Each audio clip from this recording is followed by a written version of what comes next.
po jako akawuwo n'olwekyo ekkubo eryo nga lyankizo nnyo gye buvuddeko abatuuze b'omu Luwafu ekisangibwa mu munisipali y'Ekira bafuna enkayana ng'emberebezi yali eva ku mugagga amanyiddwa nga Ssemalwadde okuziba ekkubo erigatta Kira ku disitulikiti y'e Mukono, era mu mbeera n'abantu bangi bakwatibwa ne baggalirwa nga muno mwe mwali ne mmeeya w'Ekira Julius Mutebi Nsubuga ng'onoono yawaabirwa mu kkooti enkulu. Era nkizudde okusinza ku kyenda era kikwatagana ne reports zendabye nti yayingira nadda mu kkubo aleke ekkubo litambule nga bwe lirina okutambula. Kkooti enkulu etuula mu Kampala wansi w'omulamuzi Yasini Nyanzi yejjeereza mmeeya ono ku misango gyonna egibadde gimuvunaanibwa.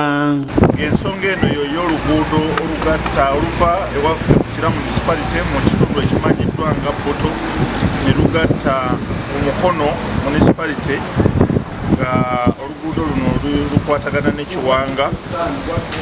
Oluguudo luno luyita mu ttaka ly'omwami amanyiddwa nga Ssemalwadde wa kampuni emanyiddwa nga Global Trade Trotters.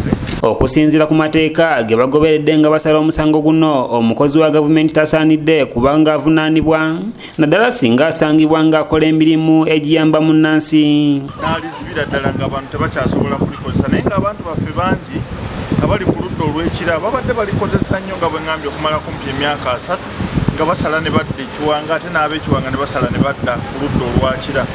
Ate ng'era ekkubo eryo lya muzinzi nnyo naddala ku mbeera gye tulimu eya traffic jam. Local governments zirina ebizibu ennyo eby'amakubo ge tuyita ga connectivity oba amakubo agagatta oba okusobola okukendeeza jam. Kigambibwa nti ekkubo lino eryavaako obuzibu limazeewo emyaka egisoba mu 30 kyokka ye omugagga n'ayagala alizibe akolerewo emirimu gye. Ffe ng'ababadde mu kitundu ekyo okumala ebbanga okusinziira ne ku biwandiiko ebiri mu Kira municipality okuva mu technical planning committee waliwo oluguudo olusomoka era nga lubadde lutwala abantu okumala emyaka egisukka mu 3. Naye omukulu ono bwe yasenga bwe yakula puloti eyasooka ekkubo n'ayagala okuliziba. Omugagga ono kigambibwa nti yaleeta poliisi n'egenda mu maaso n'okukwata abaali bamulemesa okuziba ekkubo lino era nga n'emmeeya olutuula luno teyalubuuka.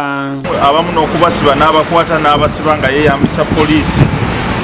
Ate teyakoma ku ekyo, nange nampaabira ng'omuntu ate ne municipality n'agiwaabira nti eyisizza ekkubo mu ttaka lye.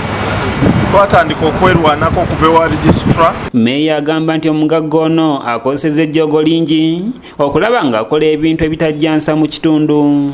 Interim court order eyo yamulagira konteyina azijjewo, naye ate bwe bamulagira okuzijjawo yagenda n'ayongerako bwongezi konteyina endala.